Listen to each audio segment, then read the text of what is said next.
청취자 여러분 안녕하세요. 격조 높은 팟캐스트 시민과 함께하는 시민의 팟캐스트 오다방입니다. 오늘도 언제나처럼 서혜성 작가님 함께하고 있습니다. 안녕하세요. 네, 안녕하세요. 목소리가 좀 잠기셨네요. 네, 잠에서 깬 지 얼마 안 돼가지고. 감기. 네, 잠들기도 심합니다. 네. 오늘 진짜 멋진 분을 모셨는데요. 우선 외모가 멋지십니다. 네, 서혜성 작가님이 좀 전에 이분 보고 인권운동가처럼 생기셨다 이런 말씀하셨는데 오창익 국장은 경찰처럼 생겼고 네. 잔돈을 가진 게 없습니다 지금. 네. 뭘 가진 게 없다고요? 잔돈이 없다고. 잔돈. 이게 잔돈 줄 얘기였습니까? 용돈 아닙니까? 네. 소개 좀 해주시죠. 장신중 선생님, 경찰관이셨습니다.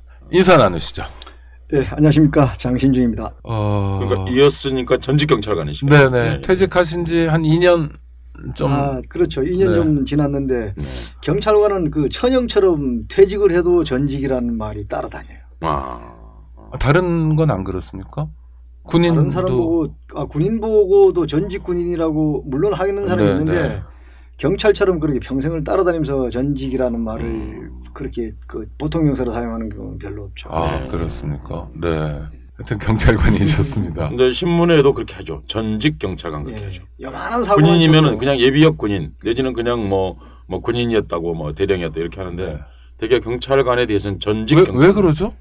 이상하게 꼭 사고가 관련되면 특히 그러니까 왜냐하면 법을 준수해야 되는 사람인데 경찰관이 법을 많이 어기잖아요. 그러니까 그럴 때 이제 쏠린 말이 경찰관인데 안 지켰냐라는 의미로 사실은 전직이란 말이 부정적인 의미로 많이 붙죠. 많이 붙죠. 그런데 조금은 그 고정관념이신데요. 경찰관이 법을 어긴다는 거는 그건 조금 어폐가 있으신 것 같아요.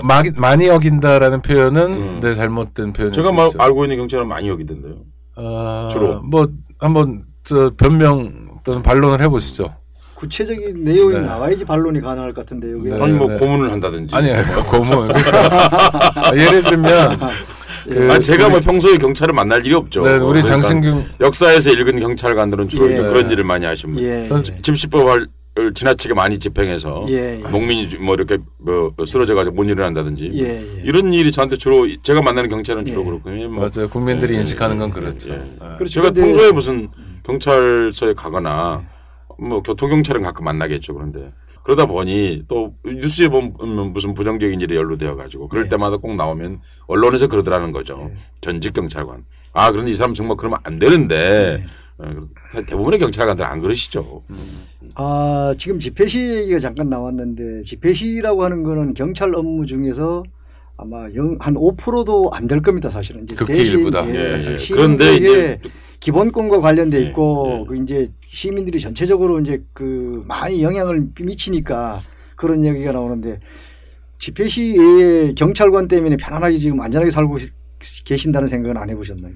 그 생각을 많이 하죠. 그 생각을 좀 더 많이 해주시기 바랍니다. 제가 이제 경찰에서 높으신 분이 왔기 때문에 기왕이면 이런 기회에 이 말 좀 해보고 싶어요.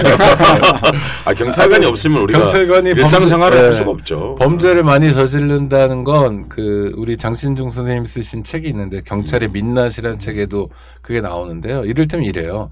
음주운전을 했단 말이에요. 음주운전 범죄니까 하면 안 되는데 경찰관이 하면 더더욱 이건 사회적 지탄을 받아야 되는데 이 숫자를 보면 많은데 그러니까 10만 명당 몇 명이냐 이런 식으로 정확하게 숫자를 내놓으면 제일 적죠. 검찰이나 다른 조직에 비해서는 사실 소방보다도 적어요. 물론 이런 의문은 있어요. 단속을 경찰이 하니까 그런 의문도 있는데 그거는 정말 비민주적인 사고입니다. 그러니까 의문도 있는데 지금 이렇게 반발을 하시잖아요. 그렇지 않다. 자, 보세요. 가령 경찰관이 법을 집행한다고 하는데 법 집행 안 하는 공무원이 세상에 존재합니까? 공무원은 다 법을 갖다 집행하는 공무원인데 건축가 가도 법을 집행하는 거거든요. 자, 그런데 경찰관이라서 이렇게 달리해가지고 작은 일도 침소봉대에서 언론에다가 매도하는 거 이거는 정말 아니죠. 장 선생님, 근데 사실 언론이나 시민들이나 국민들이 그렇게 반응하는 까닭이 있습니다.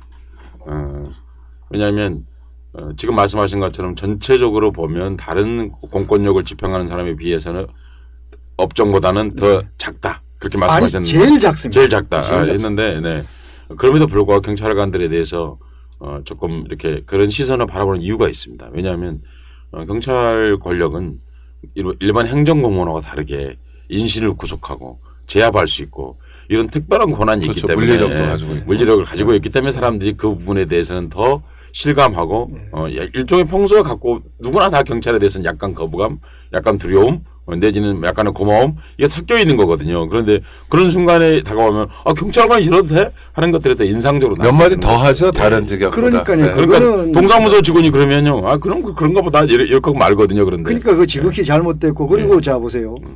특히 이제 뭐 경찰관의 뭐 가령 음주운전을 만약에 조금 전에 예를 드셨으니까 자 검사는 그럼 어떻게 돼야죠? 같은 짓을 했으면 경찰관은 어떻게 처벌돼야 되고 검사는 어느 정도 수준을 처벌을 받아야 됩니까? 그러니까 당연히 검사가 좀 더 강한 처벌을 받아야 되는 거 아니에요? 그런데 거의 그 맹물 처벌밖에 안 받거든요. 왜 그러시? 그러니까 국민들이 이제 그것도 알고 있거든요. 그런데 불구하고 국민 저항감이 덜해요. 이유가 뭐냐면 국민들 대부분은 피부로 만나는 사람은 경찰관이거든요.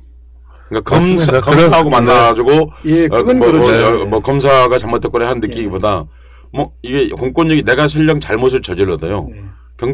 직접 만나는 공권력은 경찰이거든요. 맞아요. 그러니까 경찰에 대한 일정한 저항감이 있는 거예요. 그래서 경찰이 지고 있는 숙제와 짐, 부담 같은 게 존재하죠. 그러니까 운명적으로 있다는 겁니다. 운명적으로 있는 건 인정하겠는데요. 거기서 이제 분류해야 될 게 뭐냐니까 정말 시민의 곁에서 시민을 지켜주고 그분들 권력, 권한 이런 거 생각을 안 합니다.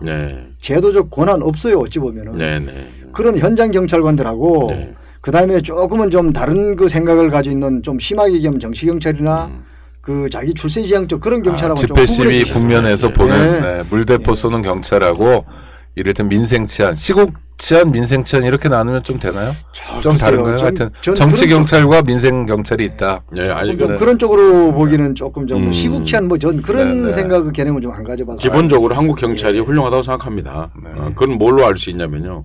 한국 사람들이 평소에 잠을 잘 때 내가 오늘 저녁에 안전하게 잠을 잘 수 있다고 믿고 있는 것만으로도 충분히 경찰이 하고 있는 일은 충분히 잘 알고 있습니다. 다른 국민들도 잘 알고 있습니다. 제가 대신해서 말하는 겁니다. 알겠습니다. 그런데 피부로 느끼는 것 이제 뭔가 제압을 당하거나 혹은 그래야 될 일이 있을 때 피부로 느끼는 건 경찰관 일이었고 또 오랜 동안 사실은 경찰관이 우리가 경찰의 일제 때부터 본격적으로 도입된 거지 않습니까? 사실은 순사부터. 그때 근대 경찰은 그러니까 이제 경찰에 대한 오랜 동안에 한국인들이 갖고 있는 어떤 부정적 감정도 같이 있다. 그렇기 때문에 더욱더 경찰이 잘해야 된다 그런 말씀을 드리려고 한 것입니다. 더욱더 잘하는 거는 그 제가 이제 받아들이겠는데 경찰관이 어떤 직무에 대해 가지고 조금은 좀 그 지나친 그 거부감이라든가 너무 지나친 요구 또 있거든요. 그게.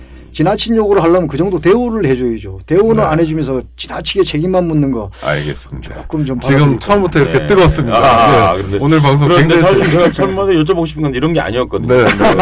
그러니까 술을 안 좋아하십니까? 술 안 좋아하는 게 안 먹죠. 전혀 안 드시죠. 그러니까 강릉에서 해안가 술을 못 드시게 하는 조치. 그하고는 또 전혀 다른 거죠. 술 먹는 사람의 심정을 저만큼 또 이해하는 사람 없거든요. 아니 그게 아니라 제가 그래서 제일 먼저 여쭤보고 싶었던 게 술이었어요. 그렇습니까? 저를 찾아보니까 이 얘기 뭐냐면 강릉 경찰서장을 지내셨는데 강릉이 뭐 여름에 되면 뜨거워지잖아요. 경포 해수욕장. 그래서 거기서 술 마시는 분들이 많고 또 따라서 사고도 많고 그래서 전면적으로 통제하셨나요? 술을? 아니죠. 백사장에서 술을 마시지 말라는 뜻이죠. 그러니까 제가 궁금했던 게 이분이 술 마시는 분이면 이럴 수가 없다. 백사장에서 술 마시면은 술 취하면 그 병은 다 깨져서 모래바닥 밑으로 들어갑니다. 그건 절대로 해서는 안 되는 거예요. 그러니까 장소를 규제하자는 그런 뜻이지 술을 왜 못 마시게 합니까? 그 백사장 그런데 오창희 어떻게 생각하세요? 저는 백사장. 불만이죠. 아니 전 세계 어느 나라에서 바다까지 가가지고 술 먹으러 가는 건데. 아니 그러면 밖에 나와서 바다를 바르면서 술 먹으면 안 되고 꼭 백사장에 들어가서 술을 마셔 취하고 그 병을 깨서 유리 조각을 모래사장 밑으로 묻어야 됩니까? 병을 깬다고만 생각하십니까? 그런데 거의 다 깨집니다. 아 그래요? 그럼요. 그 봉합 수술 받은 사람이 정말 많았거든요. 그런 거 신문 보도에 안 보여서 그런 거죠 우리한테. 아니 그러니까 맞아요. 그럴 수 있겠네. 다른 나라에도 그럼 백사장에 술 못 마십니까? 마시는 분 나라 있습니까? 공공장소에서 술 한번 나가서 마셔보시죠. 조금 이 질서라고 하는 것이 정착된 그런 국가에 가서 한번 그 공공장소에서 술 한번 마셔보세요. 외국에서 바닷가에서 많이 마신 것 같은데. 그러니까 저희는 어디서나 마시겠다는 거예요. 그렇죠. 그게 한두 사람이 정말 이제 분위기 좀 그거 하려 한두 사람이 하는 거 그건 문제가 안 돼요. 그런데 그 수천 명이 모여가지고 거기서 모두 다 백사장에 술을 가지고 들어가서 그거는 반드시 그건 사고가 직결될 수밖에 없습니다. 술을 왜 마실까요? 그 마시는 분들한테 물어봐야죠. 안 마시는 사람. 그러니까요. 술을 마시게 되는 게 뭐 서혜성 작가도 술을 안 마시는 분이죠. 해방감을 맛보는 뭐 개인적인 얘기를 하려고 그런 게 아니고 여기서 강릉까지 가서 그렇죠. 그리고 동해안까지 가서 바닷가에 내렸다. 그럼 파도를 보면서 내가 소주 한 잔을 해야지. 이런 기분으로 가서 마실 터인데 그것 때문에 이제 어떤 사람이 이제 병을 안 갖고 나오는 그런 사람이 있겠죠. 또 깨지고 발도 상하고 그럴 텐데 그 즐거움을 빼앗는 건 뭔가 좀 그렇지 않은가 하는 생각이 들었어요. 근데 시민들은 어떠셨어요, 그러세요? 그 당시에 업자는 몰라도 거의 대부분이 그분들이 여론조사를 해가지고 공개를 못했어요. 네. 아 업자들이 여론조사를 했군요. 그러니까. 그럼요. 공개하려니 다 그 규제를 찬성하는 걸로 나와버리니까. 심지어 한겨레 신문이 두드러 패러 왔었어요. 사실은 좀 격한 표현으로. 왔다가 사실상 거의 저 홍보해 주는 것 다 전면 톱으로 기사를 내줄 정도 반응이었으니까요. 그랬군요. 맞습니다. 홍보 기사가 나왔습니다. 사실은 그 2박 3일 와서 저를 아주 완전히 그걸 샅샅이 두드러 패려고 왔었어요. 근데 와가지고 사람들 반응 보니까 이게 자기들이 기획했던 방향이 아니거든요. 그럼 칭찬을 그러니까. 완전 칭찬도 아니고 그것도 아니고. 그러면 그걸로 인해서 제가 궁금했던 것은 제가 사실 제가 질문 드리고 싶었던 것은 해당 지역의 경찰을 하다 보면 고향이 또 더구나 강릉 아니신가요? 고향 분들이 장사를 하시는데 경찰관이 좋은 일을 하고자 해도 지역 이기주의 내지는 지역에서 뭔가 먹고 살아야 되는 분들 당정의 매출 그런 분들하고 부딪힐 것 같은데 경찰관이 좋은 일을 하려고 해도 제가 보기엔 사실 저는 환영이에요. 솔직히 말하면 개인적으로는 백사장에 술 안 마시는 걸. 근데 그 질문을 하기 위한 거였어요. 사실은요. 근데 그랬을 때 어떻게 풀어가는가. 이게 제가 궁금해서요. 어떻게 풀어가셨어요? 글쎄 공동의 이익을 갖다 추구하는 게 공직자의 자세가 아닌가요? 한 지역에 그게 잘못된 게 있다면 내 고향이라서 그걸 방치된다는 게 그거는 잘못이라고 생각합니다. 그거는 자신의 공직자의 생명을 걸고라도 잘못된 게 있으면 바로 잡아야죠. 그것 때문에 조금만 사태가 길어졌으면 저 또 거기서 쫓겨갔겠죠 사실은. 그래서 다른 지역에 영향을 줬습니까? 그렇게? 다요. 전국으로 영향을 줘서 법안이 마련됐는데 아마 이게 또 뭐 주류 회사나 이런 쪽에 로비가 지금 몇 년째 그 시행을 못 하고 있어요. 법안 자체가 지금 통과가 안 되고 있죠.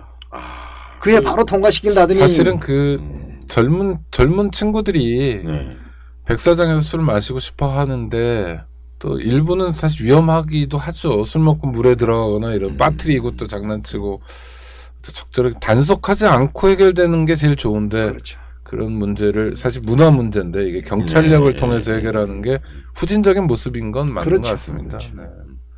하여튼 얘기가 막 초반부터 뜨거워지는데 자 이렇게 소신이 강한 전직 경찰관입니다. 장신중 총경이란 계급까지 올라가셨는데 경찰서장 계급이 총경입니다. 굉장히 높은 고위직. 순경부터 하셨어요. 순경부터 몇 년도 하셨습니까? 82년 10월 16일입니다. 10월 16일. 순경하면 그 다음에 뭘 합니까? 계급이요? 네, 계급이요.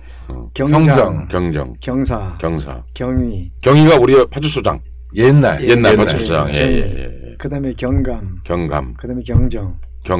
복잡하죠. 총경. 엄청 높은 계급입니다. 별 중에 별이네요. 사단장. 그러니까 보통 별은 뭐 경무관이라고도 하는데, 하여튼. 근데 인원 비례하면은, 그러니까 경찰관들이 이제 그만큼 저는 봉급하고 관련돼 가지고 연결하거든요. 근데 인원으로 따지면은 그 총경 그 선발 인원이 군의 별만큼 안 되거든요. 그렇군요. 전체가요. 근데 이제 느낌은 워낙 많이 군은 이제 서장이 많으니까. 서장 그러면 한 지역의 전체 치안을 전체를 책임지는 기관장. 굉장히 높은 거죠, 사실은. 우리 국민학교 다니고 그럴 때 그 개학식하고 그러면 와서 인사만 하시고 그러신 분들이잖아요. 그러니까. 이승만 때가 경찰의 최전성기였는데요. 제가 들었던 얘기 중에 저 강원도 어느 지역에 지서라고 옛날에 있었죠. 지서 있었죠. 파출소가 시골에 가면 지서죠. 지서장이 근무하고 있었는데 사단장이 새로 발령을 받고 왔는데 사단장 인사를 안 하고 갔대요. 그래서 따귀를 때렸다는 전설도 있습니다. 이 자식이 건방지게 말이야. 장군밖에 안 된 놈이 이런. 그게 이제 경찰관이 이제 군인이 기가 세진 건 5.16 쿠데타 이후죠. 그러니까 그 전에는 뭐 경찰 세상이었고 제가 검찰도 꼼짝 못했습니다. 15년에 제가 있을 때 지소장님은 감히 뵐 수가 없고 그럼요. 잘하면 차석을 뵐 수 있었어요. 이런 말을 지금도 있습니까? 차석이란 말이? 그러니까 옛날 얘기. 그럴 정도도. 하여튼 전두환 초기 82년부터 경찰관이 되셔서 이 복잡한 계급을 다 하나하나씩 승진해서 오셨습니다. 그럼 마지막에 총경이 되셨고 몇 군데 경찰서장도 하셨고 경찰청에 인권보호센터 남영동 대공무실 거기 센터장도 하셨고요. 몇 년도에 하셨습니까? 그 2011년이죠. 네. 조현호 씨가 경찰청장 할 때. 기억나네 어떤 분인지. 그때 제가 그때 그만두지 않았나요? 아니요, 저는 뭐 경찰청 인권위원이요. 그 전에 촛불 때 2008년에. 근데 그때 조현호 씨가 청장할 때 굉장히 과감한 사람이어가지고요. 저도 여러 번 불러서 무슨 토론회 같은 것도 많이 했는데 직전에 어떤 일이 있었냐면 하여튼 학생들이 어디 방문 갔다가 대공문실에 방문 갔다가 5, 60명이 전원 체포된 적이 있어요. 요새도 가끔 전원 체포가 있는데 그거 가지고 청장한테 따졌죠. 아니 미성년자도 있을 수 있고 뭐 경중이 있을 수 있고 그런데 어떻게 전부 다 체포하냐 이거 가지고 1시간 정도 토론을 했는데 조현호 청장이 좀 코너에 몰렸습니다. 저한테. 그러니까 마지막에 뭐라고 그러냐면 제가요. 이래봬도요 장신종 씨를 총경으로 승진시키고 인권보호센터에 내가 임명한 사람입니다라고 얘기하더라고요. 그래서 그 순간 제가 인정했습니다. 왜 그러냐면 이분이 한 경감 때부터인가요? 그러니까 총경 되기 전전 계급 경감하고 총경은 엄청난 차이인데 경감 때부터 사이버상에서 인터넷 공간 그때 뭐 PC통신 시작되고 인터넷 시작되고 이러면서 맹렬히 활동하셨어요. 그리고 뭐 감찰에 뭐 여러 가지 하여튼 혼도 많이 나시고 그래서 일반 경찰관들의 두 그룹인데 일반 출신이 있고 경찰대 출신들이 있잖아요. 경찰대 출신들은 약간 엘리트 의식 같은 것도 있어요. 그러겠죠. 또 이빠른 소리 하는 사람도 많지는 않지만 좀 제법 있었는데 순경 출신으로는 이런 분들이 대부분이 순경 출신인데도 불구하고 별로 없었습니다. 그래서 거의 뭐랄까요. 하여튼 독립운동가 같은 그런 면모를 보여주셨어요. 개혁의 상징. 그러니까 오늘 오창익 국장이 출연하는 날입니까? 아닙니다. 네. 소개가 좀 길어요. 그러니까 경찰청 인권센터 그러면 남영동 박정철 학생하고 김근태 의장이 고문받았던 그곳의 관리 책임자이신 거죠. 그러니까. 저도 그곳에 이제 오창익 국장하고도 가봤고 박정철 아버님 모시고도 가봤고 여러 번 가봤습니다. 거기 근무를 하셨다는 것은 굉장히 경찰 내에서 뭔가 인권에 관해서 관심이 높으신 그런 분이라고 그럼요. 그리고 뭐 굉장히 많은 일을 하셨고 또 2년 전에 퇴직하시고 지금은 경찰 인권센터. 그 이제 페이스북 있더라고요. 네, 페이스북 들어봤더니 끝에 써 있어요. 뭐라고 소개가 있고 온라인 구자. 근데 거기 평생 회비 이렇게 돼 있더라고요. 한 번만 내면 되는 겁니까? 사실 거의 안 내죠. 거의 안 내니까. 처음에 이제 제가 이걸 인권센터를 만들면서 그냥 허수 회원은 필요 없잖아요, 사실은. 허수 회원 지금 회원이 몇 명인데요? 지금 한 800명, 10,000명 좀 넘는데 전부 경찰관입니까? 아닙니다. 시민들 10,000명이 넘는다고요? 근데 주로 경찰관입니다. 그럼 회원이 굉장히 많은 거잖아요. 많죠. 저도 깜짝 놀랐으니까. 처음 그 페이스북에다 그걸 오픈하자마자 그냥 전국 경찰관들이 세도를 해가지고 그냥 하루에 3,000명씩 막 몰려와서 그냥 그때 그분들이 이제 말만 듣고 들어왔으니까 그 회비 이런 거는 생각 자체를 안 했죠. 그래서 그냥 다 그걸 가입을 시켜야지 그 회비 내고 들어와라 이건 말이 안 되잖아요. 그리고 경찰이 원래 인권을 보호하도록 돼 있는 기관 아닌가요? 아니 그러니까 뭐 겸사겸사죠. 국민의 인권도 보호하고 자기들 인권도 좀 지키고 싶다 이거 같고 지난해 12월 22일에 경찰의 민낯이라는 책을 썼는데 놀랍게도요 지금 5쇄가 다 팔렸대요. 근데 경찰이 원래 민낯으로 다녀야 되는 거 아니에요? 제가 이 책을 보고 생각했는데 원래 민낯이어야 되는데 공무원들은. 그래서 지금 굉장히 뜨거운 이슈 한가운데 계신 분인데 우리 장신중 서장님 총경님 모시고 경찰 얘기를 좀 해보려고 합니다. 그 책을 보니까 제가 소개를 좀 해야 될 것 같아요. 장신중 총경님 전직 경찰 그 말씀 별로 안 좋아하신다고 그러던데 하여튼은 뭐 경찰에 대해서 사실 말씀이 많으신 것 같고 여러분 오창익 국장도 경찰청 인권위원으로 활동을 했습니다. 오랜 동안. 그래서 막 거의 두 분이 얘기하면 하루 종일 얘기할 수 있을 것 같아요. 제가 되도록 말을 좀 덜 하도록. 네. 아니, 제가 시청자의 수준에서 가끔씩 질문하도록 정치자의 수준에서 그렇게 하겠습니다. 아니, 경찰이 민낯 보니까 이제 실명 비판도 많이 하시잖아요. 역대 청장들. 뭐, 이무영 씨부터, 이무영 씨는 김대중 때, 김대중 정권 때 청장인데, 최근 청장까지. 지금 강신명. 그래도 청장다운 청장이 그 중에 있었나요? 좀 부족해도 이 사람은 그래도 인정해 줄 만하다. 허준영. 네. 그 다음에 우리 직원들이 굉장히 이제 좀 가혹한 징계 때문에 비판을 많이 하는 조현호. 두 사람이 조금 기억이 나요. 조현호라는 그분이 징계를 많이 했습니까? 직원들을요. 그 경찰청장 가기 전에 지방청장 할 때 뭐 사이버 공간에 글 쓰고 그러면 막 베끼고 그랬습니다. 아주. 그 표현의 자유 아닌가? 표현의 자유를 침해했던 분이죠. 그래서 문제는 있으나 다른 측면에서 한마디씩만 얘기한다면 허준영, 조현호 뭐가 그래도 장점입니까? 우선 경찰 직무에서 자기의 중심 잡는다는 게 가장 중요하고 그다음에 외압에 맞설 줄 안다는 거죠. 그게 아마 가장 큰 것 같아요. 리더라는 사람들이 자기가 무슨 특별한 시책을 내놓고 이거는 쇼입니다. 그게 하루 이틀 자기 임기 동안 될 수도 없을 거니와 그래서 그건 아니고 외부에서 들어오는 그 바람을 어떻게 막아주는 것이고 경찰 같으면 정치적 중립을 어떻게 지킬 것이냐. 이 스탠드를 정확하게 지켜주고 막아주고 그다음에 직원들이 한 일을 갖다 자기가 도와주고 거기에 간섭이 들어올 때는 자기가 방패가 돼주고 이게 가장 중요하다고 저는 보거든요. 아니 근데 서장님 그 한상규 민주노총 위원장에 대한 소유죄 적용 이게 서울 남대문 경찰서 사건이었잖아요. 그 결국 적용했다가 송치했는데 검찰에서는 그거 빼고 기소하고 당연히 아니 그러니까 당연한 건데 그래가지고 하여튼 퍼포먼스를 했잖아요. 이거는 외압입니까? 아니면 알아서 기는 겁니까? 아니 제가 정확한 건 모르겠지만 알아서 올렸죠. 알아서 올린 겁니까? 좀 부끄러웠죠, 솔직히. 법을 배운 사람이면 누구나 압니다. 그건 그래 복잡한 법리를 필요도 안 하고 저기 소유죄에 대상되지 않는다는 건 다 알아요. 저는 그래서 처음에 그게 뉴스를 접하고 조금 귀를 의심했죠. 이게 뭐냐. 검찰이 영리한 거죠. 그 당시에 검찰과 분명히 협의했을 텐데 검찰이 아니다고 해줬으면 참 좋았을 텐데 자기들은 시큰 걸 즐겨놓고 나중에 오면 소유죄가 안 된다고. 이런 거 하는 게 이제 정권에게 이쁘게 보이려고 하는 거잖아요. 그렇다고 봐야죠. 그렇다고. 이런 게 외압의 형태로 들어옵니까? 보통 아니면은 알아서. 외압보다 무서운 게 아부죠. 그러니까 뭐로 옵니까 이런 건 보통? 외압이라고는 그런 그 구체적인 사무에는 그 권력이 직접 개입할 수는 없죠. 그러지 않습니다. 그건 아닙니다. 만약에 그게 그럼 그건 아니죠. 알아서 자기들이 적용을 한 것이지.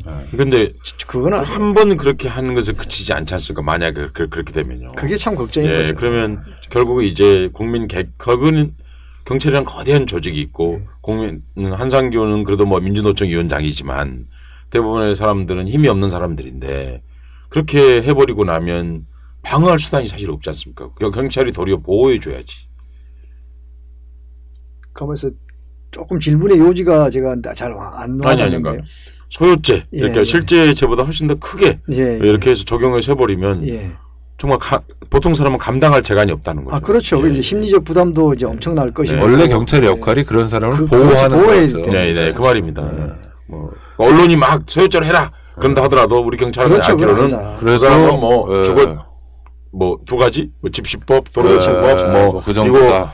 뭐 조교사에서 뭐라고 하지 않는다면 주거 침입죄는 세당되지 않는다. 주로 안 되죠. 그러니까 뭐 그렇게 말을 해줘야 사람들이 그래. 언론에서 얘기하더라도 소유죄 적용은 어렵다. 이렇게 말을 해줘야 되는데 이런 거를 그래도 했던 사람이 허준영, 조현호 같은 사람이었고 그러면 우리 장 소장님 보시기에 최악의 경찰청장 현직 포함해서 한두 명만 꼽아본다면 다른 사람들은 그렇게 사실 어찌 보면 좀 개념이 궁금해요. 누구를 해야 되냐 거의 다 최악입니까? 한두 명으로 꼽기 지금 어려울 현재 정도로. 가장 지금 실감할 수 있는 거는 현재 강청장 태도를 저는 좀 이해를 많이 못하겠어요. 현 경찰청장. 도저히 너무 있는지 없는지 사실은 모를지경 정도고 그리고 요번 더군다나 그 인사하고 관련해 가지고 음주 교통사고를 갖다 2번씩이나 낸 사람을 총경으로 발탁하는 거 보고 정말 기절을 했거든요. 아니 보통은 음주 사고를 내면 그다음에 배제죠. 그 사람의 승진은 안 되는 거죠. 당연히 안 돼야 되는 거죠. 그렇게 지금 모든 것이 다 그렇게 알고 있죠. 한 번이 아니고 2번이요? 그것도 2번 다 교통사고였고요. 음주 사고란 자기가 자가 운전 중에 술을 마시고 운전 중에 뭐 사고를 낸 거죠, 그러니까. 대물이든 대인이든. 그러면 이 사람은 강신명 청장 동생입니까? 그건 아니죠. 성도 다른데요. 그래요? 그럼 왜 이렇게 챙기죠? 그러니까 이상하다는 거죠. 도저히 있을 수 없는 그런 일을 했고, 그 다음에 지금 현재 하는 거 보면 그 국민을 위한 치안이 아니라 쇼를 하는 거죠. 거의 현 정부 들어가지고 이제 그 4대악이라고 하는 거. 네네. 거기에 모든 것을 매몰하고 그게 실질적인 게 아니거든요. 국민들에게는 그 4대악이 아니라 모든 범죄가 다 중요합니다. 그렇죠. 불량식품 말고. 그럼요. 그리고 난 뒤에도 그 다음에 진짜 중요한 건 불량 선거, 불량 정권 이런 거 아니에요? 네. 자, 그런데 모든 것을 또 그걸 쇼를 하잖아요. 지금 보면은 경찰관들을 갖다가 그 이상한 옷 입혀가지고 길바닥에서 덩실덩실 춤추는 게 그게 치안과 무슨 관계가 있다는 겁니까? 그러니까 언론에다가 이상한 자극적인 그런 소재를 제공해서 권력에 날 좀 봐주십시오 하는 그 몸부림밖에 안 되는 거거든요. 맞아요. 막 경찰 학대가 4대학 가지고 광화문에서 뭐 뿜빠뿜빠 그랬죠. 와. 아니 그게 아니라 세상에 이마트에다가 온 잡대 다 갑니다. 그리고 사진 찍는 게 목적이거든요. 가서 딱 가서 이제 뭐를 하든지 사진을 찍어가지고 그냥 그걸 갖다 서로 보고를 하고 이걸 뭔 한 것처럼 그 포장을 하고 이거는 안 된다는 거죠. 서희성 선생님 아까 말씀하신 집회 시위도 좀 여쭙고 싶은데 저 백남기 노인이 쓰러져 있잖아요. 이거는 누가 뭐래도 경찰이 잘못한 거 아닌가요? 반응이 과했다고 봐야죠. 그렇죠. 그리고 아니 여러 가지 설명해도 뭐 모니터가 안 보였으면 저는 상식적으로 쏘면 안 되는 거고. 근데 나중에 보니까 모니터 너무너무 잘 보였다는 거고. 예전엔 그래도 이런 일 있으면 최소한 문병은 갔는데 문병조차 안 가는 게 정권 환경 때문인가요? 그게 참 저도 좀 갑갑한데 그 전쟁 중에 막말로 그 나와의 그 상대 싸우던 사람도 완전히 이건 우리가 저분들은 자신들의 권리를 찾기 위해 가지고 집회 시위를 하는 거고 우리는 경찰은 법 때문에 이제 그걸 다 막아야 할 질서 유지할 그런 책임 때문에 하는 거란 말이죠. 그럼 기본적으로 적관계는 아니거든요. 직무수행 관계란 말이죠. 그렇죠. 당연히 국민과 이제 그 경찰이라는 그 두 간의 직무수행 관계인데 그 직무수행의 결과로 해서 다쳤다면은 가서 그거는 뭐 잘못을 떠나가지고 문병 가가지고 좀 쾌유를 기원해주고 하는 것이 인간적인 도리 아닌가 그런 생각을 합니다. 뭐 똑같은 경찰인데 왜 장 선생님이 이렇게 말씀하시고 현직 경찰은 안 그렇고 왜 그렇죠? 현직 경찰이 다 안 그런 게 아니라 현직 경찰 중에서 소위 지도적 임무에 종사하는 자들이 안 그렇죠. 아니, 그 사람들도 아마 각오는 싶을지도 모르죠. 그런데 아마 여러 가지 분위기 혹시라도 이제 구설 뭐 이런 거 아마 고려할 겁니다. 그러니까 이 정치적 판단이라고 봐야죠.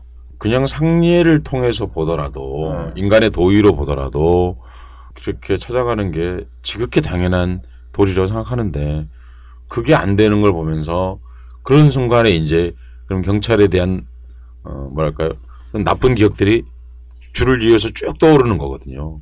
그 좋은 기억은 사라져버리고. 그 당시도 그렇고 이제 허준영 씨도 그렇고 조현호 씨도 그렇고 그런 부분에서는 좀 쿨하게 그 뭐 사과랄까, 그다음에 문배랄까 이런 걸 갖다가 해줄 줄 알아요, 그 사람. 근데 다른 사람들은 조금 개념 자체가 그런 개념 자체를 안 가지고 있는 것 같은 그런. 설령 내가 이 법을 했다 하더라도 국가 공권력에 의해서 뭐 어떤 상처를 입는다든지 그러면 국가 공권력을 집행하는 중이긴 했다마는 미안하다. 이 말 하는 게 너무 내가 세금 내는 사람으로서 당연히 듣고 싶은 얘기 아닌가요? 그러니까 그게 오히려 이제 경찰 직무 수행을 쉽게 할 수 있는데 그게 2002년이죠. 제가 이제 고성 경무과장을 할 때 그때 고성 경찰서 지하에 목욕탕이 있었어요. 가서 제가 수리를 해가지고 강원도 고성 그 유치장에 이제 가끔 그 유치되는 분들이 있거든요. 네, 있죠. 그분들을 갖다 제가 당직할 때마다 이제 모욕을 같이 했어요. 그 뭐 그때 당시 안 된다고 난리쳤죠. 혹시라도 뭐 도망가면 큰 문제를 한다는데 뭐 그럴 일이 뭐 있냐. 안에서 도망가면은 그 우리 거 관리 소리니까. 그래서 서로 그분들 목욕탕 가지고 등에 떼돈 밀어주고 막 이랬단 말이죠.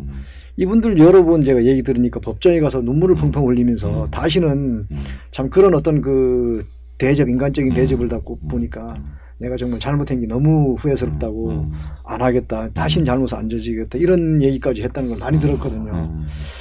참 그런 게 이제 오히려 우리 사이에 그 경찰이 이런 게 출직 경찰을 해야 될 것 같아요. 아니 그러니까 제가 우리 서혜성 작가님한테 꼭 얘기하고 싶은 소위 치적 중에 하나가 벌금 미납자 있죠. 엄청 많잖아요. 우리가 장발장 은행도 하고 법개정도 하고. 근데 이게 형 집행이니까 검찰이 해야 될 업무잖아요. 근데 검찰이 경찰보다 세니까 이 업무를 통째로 그냥 경찰에 넘겨버려요. 그렇죠. 그래서 소재 수사란 이름으로 돈 안 낸 사람을 저 채권 추심해서 저리 가라로 닥달을 합니다. 집에 찾아가고 뭐 망신 주고 뭐 돈 100만 원 내라고. 근데 그 진짜 그 사회적 약자들이고 서민들인데 물론 범죄와 연관됐다는 건 아쉽지만 그거를 이제 못 하겠다고 저항을 하셨어요. 네네. 그래서 혼나셨죠. 그 당시 이제 벌금 미납자 소재 수사 가지고 이제 싸웠던 게 그 꽤 오래되죠. 2000년부터였어요. 네. 1년에 한 170만 건. 그것 때문에 1년에 체포되는 사람이 한 11만 5천, 거의 12만 명이었죠. 그러니까 끔찍한 인권 침해였거든요. 근데 그거는 이제 싸우면서 워낙 이제 제 논리를 반박할 방법이 없으니까 몇 년 있다 이제 폐지가 되고 그다음에 형집행장 문제가 또 이제 나왔죠. 그 세상에 이제 사람의 인신구속은 법치국가에서는 당연히 법관이 발부한 영장이 있어야 됩니다. 네. 그것도 원본이에요. 그럼요. 원본입니다. 사본도 안 되거든요. 그렇게 돼 있는데 사람 인신구속을 하고 남의 집에 함부로 들어가서 새벽에 밥 먹을 때 그냥 뭐 정말 명절 제사 지낼 때까지 들어가거든요. 잡으러. 그게 아무 법적 근거 없는 벌금 미납자 소재 수사라는 종이 쪼가리 한 장이었어요. 네. 자기들끼리 주고받는. 지가 그냥 만든 내부정이었어요. 이걸 가지고 이제 그 당시 이제 검찰에다 문제를 제기하면은 검사가 잡으는데 무슨 다른 말이 그렇게 많아. 말이 있어. 무조건 낼 거면 문제가 될 게 없지 않냐. 검사는 영장 집행권한이 없지 않습니까? 발부권한이 없지 않습니까? 그러니까 그냥 검사가 문제를 안 삼을 것인데 세상에 문제 될 이유가 없으니까 가서 무조건 대잡으면 된다 이런 뜻이죠. 그건 말이 안 되는 법치국에서 말이 안 되는 거죠. 그래서 실제로 그러니까 뭐 부모님 기일에 제사 드리러 오면 그때 기다렸다가 왜냐면 날짜가 그런 날짜밖에 없잖아요. 그러니까 그때 진짜 집에 쳐들어가고 그랬군요. 예전에. 아 끔찍해라. 그러니까 이걸 우리 현장 경찰관들은 잘못인지 알고 이제 따진 사람도 계속 있지만은 이런 한 가지 일에 계속 반복적으로 하다 보면 그것이 잘못인지조차도 사실 모르게 됩니다. 그렇죠. 그냥 법 집행하는 거다라고. 하니까 그냥 한다고 하니까 그냥 하는 거죠. 그리고 건수 체크도 했을 거 아니에요. 그럼요. 하달이 되어 왔겠지. 근데 그게 몇 명이라고 아까 말씀하셨죠? 1년에 거의 한 12만 명 가까이가 이제 불법적인 체포를 당했었죠. 오래된 얘기지만은. 그래서 그 국면을 넘어서니까 이제 또 새로운 걸 가지고 나왔죠. 형 집행장이라고. 법적 근거가 있다. 형 집행장이다 하면서 이제 그걸 또 남발해되기 시작했어요. 네. 그건 어떤 것입니까? 이제 그거는 이런 거죠. 벌금형을 안 낸 사람을 노역장에 유치하기 위해서 구금할 수 있는 영장입니다. 법적 근거는 있지만은 뭐 이거 하나만 가지고 해도 몇 시간 걸리기 때문에 그 자세히는 설명을 못 드리고요. 취지 자체는 이런 게 전혀 아닙니다. 그러니까 이걸 가지고 벌금 받아들이는 수단으로 사용하는 건 대단히 잘못된 것이죠. 그러니까 국가가 벌금을 더 많이 걷어들이기 위해서 물론 국가는 징벌권을 사용해야 하지만 근데 기본권에 대한 최소한의 것들을 보장하면서 해야 되는데 그걸 침해하면서 국가가 그 일을 하필이면 경찰관에게 시켜서 근데 더구나 그 벌금을 받아내기 위해서 그 사람들이 개인 생활에 중요한 부분들을 침해해 가면서 그런 일들을 하라고 경찰관 사실 하고 싶지도 않은데 그런 일을 위해서 시켜서 그리고 그 액수도 많지 않은 돈 가지고 그러니 몇십만 원짜리도 있습니다. 말하자면 저항을 해오신 저항하고요. 그걸 처벌받으셨죠. 처벌은 아니고 그거는 이제 피의자 그 호송 문제 가지고 호송 문제. 그래서 설명을 좀 해주시죠. 어떤 일이 검찰에서 뭐 기소도 당하고요. 예전에 이제 검사가 수사하는 피의자를 이제 경찰관 보고 이제 호송을 하라. 이제 그렇게 돼 있었어요. 그리고 그 경찰관들은 검찰관리 수배한 사람을 잡으면은 제주도에도 데려다 줘야 되고 잡아까지 주는데 데려다까지 줘야 되고. 자기 관할 지역을 벗어나서. 그렇죠. 제주도에도 가야 되고 참 여러 가지 정말 경제적인 문제 그다음에 인격적인 모멸감. 제가 평소에 궁금한 게 있었는데요. 그럼 그 차비를 누가 줍니까? 자, 그러니까 예전에 출장비가 없을 때는 그냥 거의 예전엔 자기 돈으로 쓰고 갔었죠. 경찰관들이. 검사는 제주도에 있어요. 강원도 고성에서 잡아서 그 사람이 하필이면 고성에 와가지고. 그래서 가장 먼 곳이잖아요. 그럼요. 실질적으로 그런 게 많았으니까. 있겠죠. 그러니까. 그러면 옛날 데리고 갈 때 자기 돈으로 데리고 왔다고요? 그렇죠. 거기다가 더 한 가지 또 법적인 부담까지 않습니다. 가령 그 긴급 체포됐으면 뭐 뭐 그 기간이 있어요. 가령 48시간이 뭐 이런 게 있거든요. 이내에 데리고 가야 될 거 아니에요. 옛날 교통불편 나쁠 때 데려다 줄라니 그게 얼마나 고통을 받았겠습니까. 그러니까 모든 부담을 이쪽에다 다 떠넘긴 거죠. 말이 제가 저희 친형이 강원도 고성에서 군대 근무할 때 제가 전라도에 고향인데요. 할 때 이틀 걸려서 갔던. 옛날에 가는데 이틀 그랬죠. 전라도 남쪽 밑에면 이틀 걸리죠. 이틀 걸려서 갔거든요. 중간에 하루를 자야 돼요. 잡혀요. 그러니까 그런데 48시간 이내에 데려다 줘야 된단 말이죠. 그러니까 이제 법적 이제 뭐 그 사건별로 그 정해진 그 기준이 법정 시간이 48시간이죠. 그걸 만약에 넘었다 하면은 그거는 불법 체포가 되니까. 그렇죠. 참 그 정말 많은 고통을 갖다 당했죠. 일선의 경찰관들이. 그런데 피해자 호송을 니들이 알아서 해라라고 정하신 거죠. 그러니까 그날 밤에 이제 2번 그랬어요. 처음에 이제 11월 15일 밤이어서 제가 상황실장을 하는데 밤에 거의 한 1시가 좀 안 됐죠. 12시 한 30분쯤 됐나? 네. 그때 이제 검찰청이라고 하면서 피의자를 데리고 가라고 연락이 왔다고 이제 직원이 얘기를 해요. 네. 어디에 검찰청이라고요? 강릉지청이라고 그러죠. 그래서 제가 갈 필요 없고 문서를 보내라고 해라. 공문을 보내라. 그리고 안 가니까 다시 또 저러고 하면서 공문을 보내라. 네. 사람을 갖다가 피의자를 고소하는지 뭐 하는지 그 우선 첫째 공문부터 보내고 그쪽에서 그거 할 수 있으면 그쪽에서 데려오는 게 원칙이고 우리가 부득이 해야 할 그런 사건을 소명하라. 사유를 소명하라. 만약에 뭐 정말 그 자신들의 힘으로 안 되는 물리력이 필요해서 우리한테 응원을 요청한다면은 공문을 갖다 보내면 내가 사람 보내주겠다. 그때 경찰이 이제 검찰에게. 그러니까 저쪽에서는 끝까지 이제 기분 나쁘다 이거였겠죠. 나중에 그리고 나서 1시쯤 됐어요. 1시쯤 됐는데 새벽 1시. 새벽 1시 되면 이제 상황실장 근무 끝이지 않습니까? 그래서 제가 나는 근무 끝이 난 내려간다. 그리고 조금 있더니 검사가 뭐 전화를 해서 나 직무 끝났으니까 전화 받을 필요 없다. 그냥 그리고 무시해버렸죠. 그래 아마 그 다음날 난리가 났었고 두 번째가 이제 12월 21일 날. 뭐라고 난리를 내죠 그러면요? 지금까지 그 역사상 없던 일이 일어났으니까. 원래 검사하고 경찰관 사이가 주인하고 노예 정도 되는데 옛날에는 그렇죠. 옛날에는. 그러니까 나 근무 끝났다고 전화 안 받으니까 열받죠. 그러니까 평소에 여기에 대해서 문제의식을 갖고 계셨던 거죠, 그러니까. 그렇죠. 잘못됐다는 걸 제가 계속 가지고 있었고 그리고 이제 두 번째가 이제 그럼 그럴 때 그럼 이런 문제의식을 가지고 공유하려고 그러지 않습니까? 사람이 문제의식이 있으면. 그러면 같이 누구랑 논의하고 그런 적이 있으세요? 제가 이 잘못됐다는 걸 근로 직원들한테 거의 전달을 했죠. 글로 썼죠. 거의. 한두 사람한테 말해봐야 그거 아니니까 사이버 경찰청이라든가 여러 곳 그다음에 뭐 검찰청 홈페이지 이런 곳에다가 이건 잘못됐다고 수십 번을 주장했기 때문에 그 사람들은 알고 있죠. 검사도 이미 알고 있었구나. 알고 있죠. 그러니까 적어도 내가 약간의 불이익을 보더라도 이 문제에 대해서는 내가 이번 기회에 문제 제기를 해야겠다고 생각하신 거군요, 그러니까. 그럼요. 그것 때문에 그런 것이 전 당연하다고 생각해가지고 안 한다 그런 거고. 12월 20일 날 이제 두 번째 다시 또 이제 그런 상황이 또 당직을 쓰셨어요. 그렇죠. 그래서 그거 안 된다고 그랬죠. 안 된다고 그래가지고 이제는 도저히 안 되겠다 생각했는데 이 사람들이 저를 뭐 기소하겠다고 덤벼가죠. 뭘로 기소하는 거죠? 그러니까 기소하겠다고 하면. 그 직무유기. 그게 말이 안 되는 거예요, 그게 사실은. 법적으로 없는 걸 억지로 만드는 거고 사법 기득권을 공유하는 법원도 그걸 갖다 손들어 줬는데 그래서 기소했죠 결국. 예, 기소했죠. 그래서 선고유예 징역 4월 받았죠. 징역 4월. 전과자시네. 전과자입니다. 그래 올해 그게 이제 검찰도 아니라고 생각해서 이제 조정이 됐어요.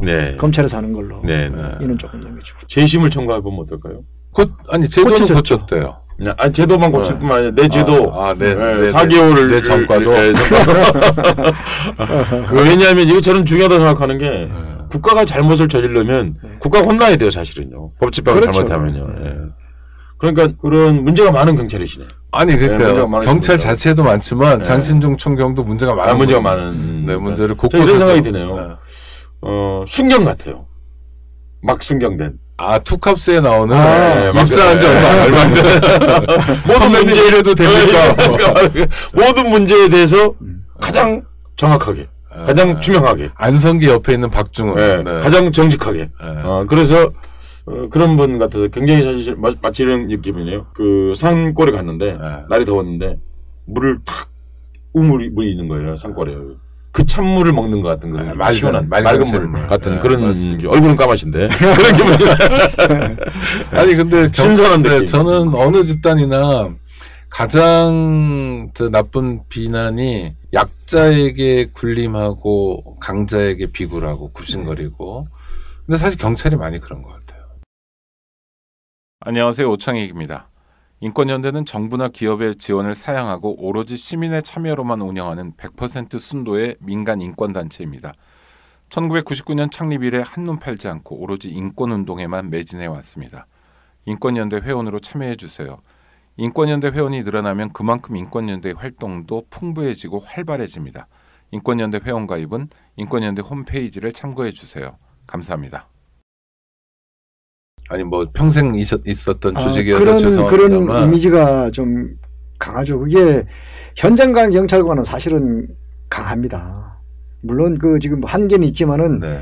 약하다고 지금 비춰지는 그 투영된 이미지들이 거의 우리가 생각하는 고위직들이죠. 정치 경찰들이 그렇죠. 그런 거겠죠. 저 바로 그 고위직들의 모습에서 이제 그 약한 모습들을 보니까 이제 시민들도 이제 그런 이미지를 가질 수밖에 없고. 지금도 그러나 모르겠는데 제가 정말 경찰에서 신기했던 게 서장님이 예를 들어서 뭐 어디 외국을 가든지 무슨 일이 있으면 차비를 만들어 달러를 환전해서 주는데 그걸 과장들이 해요. 그리고 서장하고 과장하고 밥을 먹으면 과장이 밥값을 냅니다. 개인적으로도.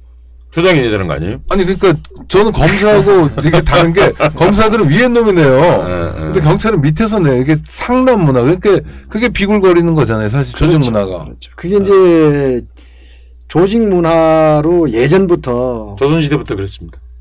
사실 이제 그런 면이 좀 있죠. 밑에서 위를 모시는 게. 왜냐하면 조선시대 때 그 포졸들 포청에 있는 사람들이 거의 월급이 없었습니다. 이제 아마 그거하고 이제 그거 같은 맥락이에요. 이 사실 그 경찰관들이 이제 얻어먹는 버릇이 지금은 거의 없었잖아요. 많이 없었는데 예전에는 예산이라는 걸 국가에서 거의 안 줬습니다. 그러니까요. 아예 안 줬어요. 그러니까 부패하도록. 부패하도록 만들어놓고. 그래서 어느 정도의 부패의 자율권을 주고. 그러네요. 아니 그런데 내부에서 과장이 서장 밥 사주는 거는 거꾸로 해야 되는 거 아닌가요? 그러니까 그게 이제 아주 나쁜 그 제도로 만들어진 게 아무것도 안 주니까 봉급도 많이 안 주고 하니까 조금 그 직책이 있는 사람들은 사실 돈에 대한 욕구는 있을 겁니다. 네, 그렇죠. 그리고 그 이제 실무자들은 내가 먹고 살기 위해서 부패를 해야 돼요. 그러다가 돈을 갖다가 이제 그 자리 유지하느니 상남 문화가 그렇죠. 나쁘게 생겼겠죠. 바로 그런 데서 아마 비롯됐다고. 굉장히 만연돼 있죠. 이제는 없다고. 예전에는 뭐 완전히 만연 정도가 아니고. 옛날에는 우리가 뭐 들은 얘기는 뭐 완전히 일상적으로 그렇게 돼 있었죠. 예전엔 제도화. 그러면 옛날에 경찰 생활 하셨는데 이런 질문에서 죄송한데 상납을 안 하셨습니까? 글쎄요. 저한테 제가 얼마 전에 페이스북에 그런 걸 썼어요. 저한테 내 상급자로서 나한테 커피 한 잔 얻어먹은 사람 나오면은 내 전 재산 다 주겠다. 아니 커피 말고 술이나 밥 포함해서.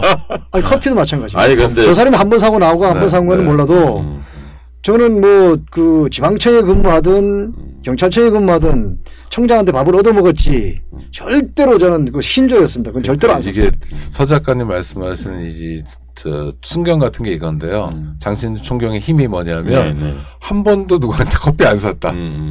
무섭네요. 무섭죠. 그런데 저는 말할 수 있는 저는 제가 존경하는 선배 문단의 선배들 이런 분들한테 저녁도 가끔 대접하고 거하게 술도 사드리고 그러는데 그런 경찰관 중에 존경하는 분이 없으셨단 말이죠. 근데 근무평정 뭐 이런 거 안 받으시잖아요. 근데 존경은 안 받죠.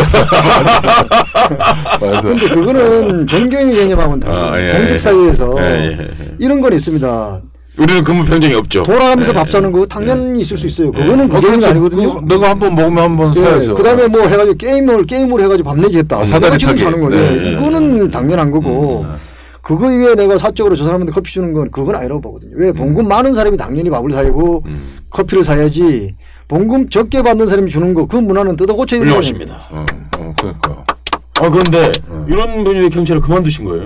아니 때가 있어야 우리가 우리 사람이 이게 저 나이 63살입니다. 때가 돼서. 그러니까 이게 제가 계속 얘기 들으면 느끼는 게 경찰관을 투표로 뽑았으면 좋겠다. 청장이나 이런 높은 사람들은 그래서 그 지자체 할 때. 그 미국처럼 그 저렇게 하잖아요. 교육감 옆에 이름 하나 교육감도 뽑고 도지사도 뽑고 구청장도 뽑고 경찰서장도 뽑고 그리고 동네 검찰도 뽑고 투표로 책임자들 그런 생각이 딱 그럼 1등 하실 것 같아요. 전국에서. 그렇죠. 1등 하실 것 같아요. 그건 해봐야 합니다. 물론 뭐 선거는 해봐야 되지만. 또 싫어할 수도 있습니다. 싫어한다고요? 술 못 먹게 해서. 해수욕장에 술 못 먹게 해서. 그치, 그 업자들이. 사실은 제가 아까 질문은 그렇게 했지만 제가 그때 그 뉴스를 보면서 굉장히 환영했거든요. 고맙습니다. 왜냐하면 근데 이게 정치자 시절에 자꾸 반대적으로 얘기를 해봐야 이게 재밌게 나오기 때문에 제가 질문을 그렇게 드린 거고요. 사실은 해수욕장에서 술 마시는 거 어렸을 때부터 굉장히 싫어했거든요. 안 마시는 사람이 더 많더라고. 내가 술을 세봤거든요. 그런데 사람들이 이런 겁니다. 거기 같이 오는 사람들도 10명이면은 한두 사람이 그 강요에 끌려온 거지. 같이 다 먹으러. 특히 여자분들. 여자분들 술 안 마시고 있는데. 막 억지로 먹이고. 그냥 그 같이 오면은 싫어도 안 올리면 또 왕따가 되니까 마지못해 끌려온 사람들이 거의 다거든요. 그렇기 때문에 이제 반응 자체가 해수욕장에 완 사람들을 대상으로 설문조사를 했는데도 그냥 그 규제하는 걸 갖다 찬성하는 게. 저는 이제 그런데 아니 우리 장 선생님, 우리나라에서는 경찰관 투표제 도입하면 안 될까요? 선거하면 안 될까요? 아니 그것보다 저는 자치 경찰을 갖다가 적극적으로 지금 주장하는 사람입니다. 다른 문제가 아니라 인명권의 소재가 바뀌어야지 경찰이 바뀐다. 그러니까 선거를 한다는 것은 당연히 자치 경찰이 되어야 가능한 거죠. 그러니까 그 뭐 기관장의 영향을 많이 받지 않습니까? 어느 조직이든 간에 단체장한테. 그럼 그 기관장의 인명권의 요체가 그 중앙정부의 권력자가 아니라 그 지역 주민이 된다면은 당연히 그 지역 주민 위해서 일합니다. 저부터 사대양 뭐 이런 쇼 안 하죠. 자기 동네에 필요한 일을 하는 거죠. 집회 시에다가 많은 이렇게 동원 안 합니다. 집회 시 이런 데는 그건 최대한 이거 자율권 보장해주고 정말 안 되는 그것만 해주고 나머지는 모두 다 우리가 그 주민들 가려운데 주민들이 원하는 그런데 투자를 해가지고 치안 서비스를 할 수 있도록 그렇게 가죠. 경찰이 그런 면에서 좀 권위적이고 저는 책 보다가 아차 싶었던 게 저도 군대를 갔다 와서 그런지 임석상관에 대한 경례 이런 건 당연히 해야 되는 거다라고 생각했는데 그렇죠. 군대도 갔다 오신 분이 30년 동안 경찰에서 활동하신 분이 왜 제가 이제 예전부터 그걸 문제를 제기했었어요. 경찰이라고 하는 게 이제 사람들이 계급사회, 뭐, 그 다음에 이제 그 상명하복사회 하는데 그 대표적인 오해입니다. 경찰관을 갖다 법 집행기관이라고 하죠. 그죠? 그렇죠. 흔히 그렇게 말하죠. 그렇죠. 법의 지휘를 받아야 됩니까? 그렇죠. 법 수행을 하는데 지휘를 받아야 돼요.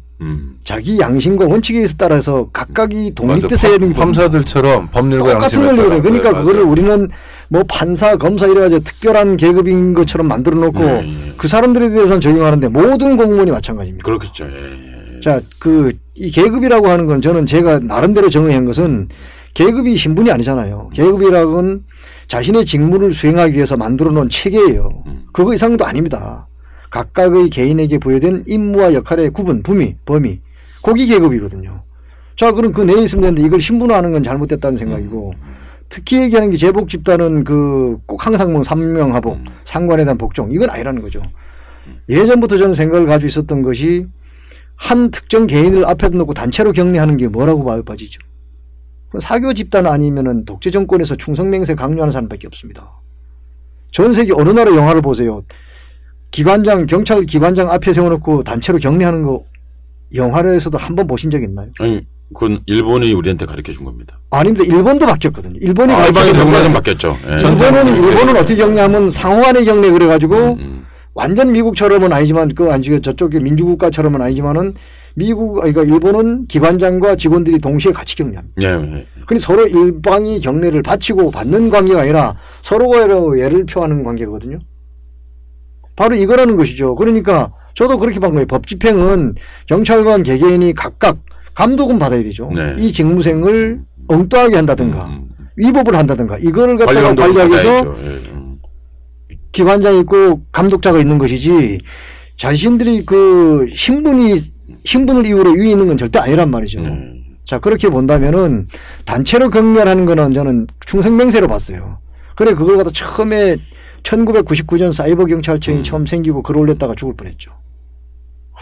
감히 뭐 전문용어로 그런 거 뭐라고 하는지 아세요? 싸가지 없는 놈. 그러니까 제 편은 우리 직원들도 그 당시에는 없었어요. 당연히 격리를 상관한테 격리하게 되는 거지. 그거를 뭐 제 편은 정말 거의 아예 없었어요. 제 밖에 없었어요. 근데 제가 이제 설명을 해 나가기 시작하고 처음엔 죽을 뻔하다가 그냥 뭐 그걸 때문에 더 이상 혼은 안 내더라고요. 그리고 난 뒤에 이제 계속 제가 꾸준히 그걸 주장을 했죠. 그러다가 보니 그게 맞는 것 같다는 그 이제 동지들이 생기는 거죠. 뜻을 같이 하는 전적으로 맞는 말씀이시죠. 예. 그래 이제 그 지속적으로 물 밀고 나왔고 이제 조금 개선해가지고 이제 거의 폐지시키다시피 했는데 아직까지 완전하게 폐지는 안 됐어요. 이제 그게 2011년도에 이제 마지막으로 그 TF를 구성해가지고 했는데 모모한 사람들이 끝까지 저항을 하는 거예요. 끝까지 그 경례를 해야 된다고. 그래가지고 그 이제 뭐 조금 좀 타협적으로 했죠. 심의식, 종무식, 이임식, 취임식. 그럼 4번 해줄게. 그 정도만 하자. 그 이외에는 이제 안 하기로 다 없앴죠. 사실 이제 지금 말씀하신 임석상관에 대한 그 총성맹세. 일제 때 이제 도입된 것이고요. 사실은 그 우리가 왜 일본인들이 히노마루 일장기에 대해서 격리하거나 하면 한국인들 굉장히 저항감 갖지 않습니까? 그런 거 정작 우리는 일본한테 배운 걸 지금 그대로 하고 있거든요. 그러니까. 태극기에 대해서도 마찬가지고. 그러니까 그것들에 대해서 훨씬 더 민주화될 필요 있습니다. 그것이 제가 가끔 그런 얘기 할 때마다 농담으로 얘기합니다. 이순신 장군 때는 국기가 따로 없었거든요. 그런데도 불구하고. 아니 그러니까 또 그리고 아마 이런 식의 명령 체계는 없었을 것이다 생각합니다. 그러면 그렇게 열심히 안 싸웠을 겁니다. 도리어 그렇습니다. 그러니까 사람들은 충성을 시키면 싸움을 더 잘할 거라고 생각하는데 바보 같은 생각이에요. 그럼요. 예. 나의 조국에 열심히 싸우지 우리의 조국인 별로 열심히 안 싸워요 사람이라는 게. 그래 자신이 개인의 자유를 지키기 싸우는 거죠. 사실. 그러니까 서혜성 선생님은 작가시고 독서와 견문을 통해서 또 그런 생각을 갖게 되잖아요. 또 사람도 만나고. 근데 우리 장 소장님은 경찰관이고 주로 만나는 경찰관들. 저 굉장히 놀랍고 있습니다. 99.9%가 임석선관의 경례 폐지가 웬 말이 문제 제기 자체를 놀라고 있는 게 뭐냐면요. 사람은 어느 시스템에 속하면요. 어려워요. 어렵뿐만 아니라 그 시스템이 최초에는 저항을 하더라도 자기가 좀 진급을 하면 그 시스템이 기득권자가 되기 때문에 그 기득권을 누리려고 하지 그걸 폐기하려고 하지 않죠. 그렇죠. 문제 제기는 진급하기 전까지만 하죠. 그리고 실제로 잊어버리죠. 이미 잊어버리죠. 아니 제가 강릉 사장일 때 한번 갔는데 점심을 같이 먹은 적이 있어요. 2가지를 놀랐는데. 누가 돈 냈습니까? 아니 제가 얻어먹었죠. 아니 왜냐면 그 일본말로 나와버리니까. 그런데 아니 뭐 그리고 밥을 사줘도 특별히 무슨 진급의 평가. 그렇죠. 그거 평정도 안 하고. 평정 안 하니까. 2가지인데 하나는 이 총경이면요 약간 큰 무궁화 4개짜리 이 계급장이 있습니다. 저는 계급에 대해서 하나도 모릅니다. 네, 하여튼 그런데 계급장을 안 떼고요. 그때 경찰장이라고 그냥 경찰 마크가 계급장인 거예요. 그러니까 계급장이 아니죠. 총경인지 순경인지 알 수 없는 거. 그거 하나 놀랐고 또 하나는 경찰서장이 이제 의경이 운전을 해주는데 의경을 데려왔어요. 밥 먹는 자리에. 저희가 그날 회를 먹었거든요. 약간 가격이 있는데 이 친구가 서스럼 없이 잘 먹더라고요. 그러니까 꽃보직이죠. 아니 그러니까 생각해 보세요. 사단장이 운전병을 데리고 자기랑 똑같은 걸 먹는 옆자리에서 대개는 안 그러는데. 전 처음 봤어요. 제가 사람 그런 높은 데 군에서 근무해봤는데 운전병은 딴집 가서 먹는데. 그렇죠. 일단 가격이 다르니까. 딴집 가서 먹거나 아니면 홀에서 먹거나. 그래서 총경이 된 다음에 서장이 된 다음에도 그전 같은 모습을 지켜나가는 건 대단히 놀랐고요. 특히 퇴직하신 다음에도 지금도 계속 경찰 개혁을 위해서 운동을 하십니다. 요새는 어떤 것들이 좀 쟁점입니까? 요새는 제가 이제 오늘 올라온 이유기도 하거든요. 이제 한 개인의 경찰관 개인의 일탈이 있을 수 있습니다. 사람이 수십만 명, 수십만 명 좀 있지만 10만 명 이상 되는 조직에서 한두 사람 일탈되는 사람이 없을 수가 없거든요. 50명이면 반드시 3명이 있습니다. 예, 맞습니다. 근데 50명이 3명인데 이 어쩌다가 한두 명 생기는 그 음주운전을 이유로 술을 먹지 말라는 지시를 할 수가 있나요? 직원 전체에게요? 그럼요. 그건 말이 안 되는 소리잖아요. 그리고 음주 금지 지시. 이게 지시로 될 사안이 아니에요. 그러니 경찰이 얼마나 아직까지도 권위적이고 비민주적인 걸 상징한다는 거죠. 그리고 밤 9시 반까지 들어가서 집에 있다는 사실을 보고해라. 그게 경찰청장 지시예요? 그러니까 증거를 안 남기고 이제 카톡으로 돌린다는 겁니다. 막 구두로 지시를 하고 이걸 다른 쪽에서 받아가지고 또 이제 조금 완곡하게 지시를 하고 나머지에서는 받으면은 이걸 카톡으로 지시하고 증거가 안 남죠. 공문을 안 만드니까. 이 개인의 이런 사생활 침해가 어디 있냐 이거죠. 밤 9시 반까지 집에 들어가가지고 위치를 보고해라. 그 다음에 2명 이상 모여서 술 먹지 말아라. 심지어는 한 명도 먹지만은 아니 아직 먹지만은 아니 그 자기는 그러고 음주운전 2번 적발된 사람은 승진도 시켜주면서 그러니까 이런 이 황당한 이런 그 짓이죠. 이런 인권 침해 제가 이 문제를 제기하는 거예요. 그거를 현직 직원들은 아무도 반발 안 합니까? 현직 장신중처럼 반발하면은 어떻게 되는지 이제 아니까. 요새는 죽죠. 네.